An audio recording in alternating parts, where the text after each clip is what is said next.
The protest turmoil and chaos in Iran may seem like it happened overnight, but it was long in the making. It sure was. Experts now say the Iranian regime has never been closer to collapse. So let's take a look at what sparked the protest and the government's response. It's important to remember, Lucas, this began with shop owners in Tehran, furious about the economic conditions. You had spiraling inflation, lack of basic products, systemic corruption, and that inflation 42% against a devaluing currency in that country. Yeah, remember when inflation went up to 9% in the United States? We're talking about 42% here.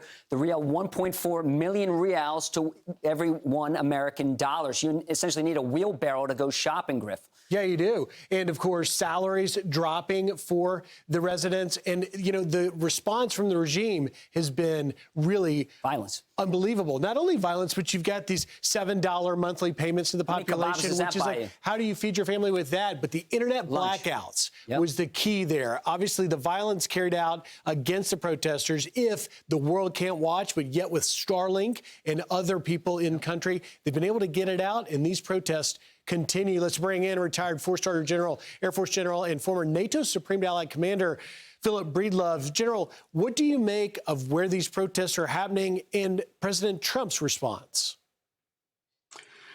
Well, good morning, gentlemen. I think that President Trump is keeping his options open. As you know, we're moving some forces around, but I think Iran also understands that we struck them from America the last time we had to come there. So I think that President Trump is going to hold them to their promises, and that's why we see these forces. Love, if President Trump were to order strikes right now, do we have the forces in the region for an extended campaign? Well, I guess the question is, what would you call an extended campaign? We have forces in the region to keep pressure on Iran, but additional forces would make it much easier.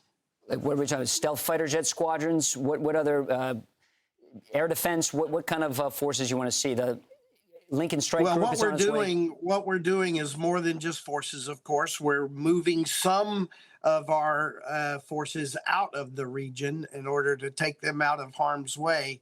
Our air defenses are going to be at the highest, and the striking force from America is probably alerted.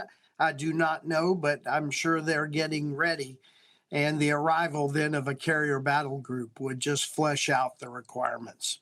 General, as you look at the situation and really game plan it as a general, do you agree with the fact that so many are saying that Iran in this regime has never been weaker at this moment in history? Well, certainly not in our history, not in recent history. They are in a bad place because the people are rising up. And it's probably the strongest show of force against the regime that we have seen. And so that puts them in a precarious place. The Abraham Lincoln Strike Group is on its way from the South China Sea over to the Middle East. General, should the Ayatollah be a target? Well, here's the conundrum.